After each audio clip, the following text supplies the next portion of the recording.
On behalf of the Holy See of Ishgard, allow me to express my deepest thanks. Never before have we been required to contend with a primal. Indeed, there were fears in some quarters that our knights might not be equal to the task.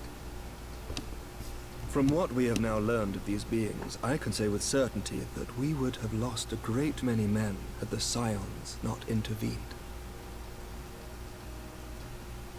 Then the argument for preemptive action should be self-evident. Perchance now you will reconsider my proposal that Ishgard move against Nautalon.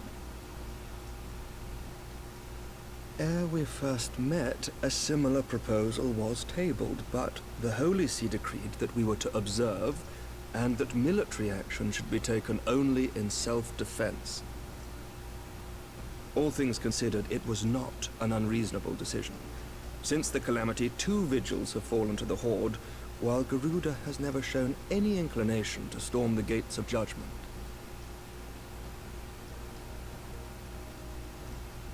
Which is why this unprecedented crisis and its resolution may prompt a change in policy. You who have faced these primals know well the threat they pose. Ishgard did not. Not until now. And there is naught like a brush with death to change a man's outlook. At the very least, this should silence any lingering objections to our arrangement with Revenant's Toll. The Holy See may even feel moved to grant us its formal endorsement. So far as it is possible, the Scions shall be compensated for their service. We should be grateful for any aid you can provide. As a gesture of good faith, I shall withdraw my previous request. Your people are doubtless needed elsewhere. That will not be necessary. We too have a vested interest in watching Dravania's movements.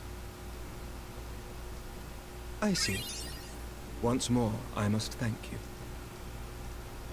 Sir Emmerich, if I may, do you truly believe that Midgard-Zoma could return?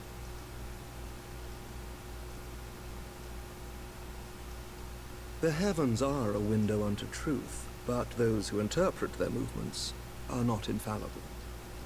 I requested your involvement as a precautionary measure.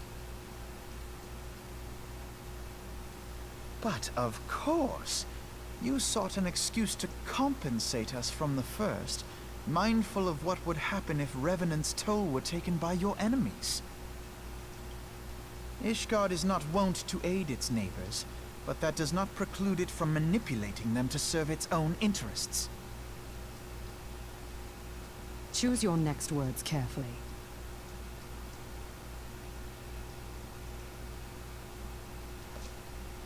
Do you know what sort of man becomes Lord Commander of the Temple Knights?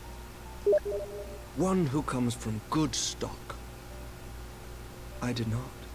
Yet here I am now. Why do you suppose that is? Because I swiftly learnt to tell the difference between words, deeds, and beliefs. You are correct, Master Leveilleur. Ishgard desires to see Revenant's Toll flourish, as it would present a troublesome obstacle to our enemies from the south. We are so glad to be of use to you.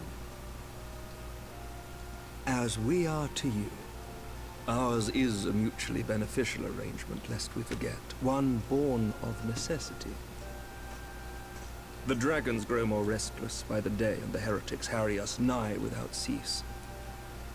We have contended with such troubles for centuries, but there are limits to even our endurance. Yet as a pauper is loath to part with his meager possessions, the leaders of Ishgard are not wont to render up their trust to outsiders. But with perseverance on our part, they may yet be made to see the light. Nevertheless, one must take care when walking the road less traveled. Wise words, Sir Emmerich. I shall make a point to remember them. I must apologize for my earlier outburst. I hope it will not sour our good relations. Not at all. You but spoke from the heart. I trust you understand that at times my duties may prevent me from meeting with you. On such occasions, my second-in-command will speak for me.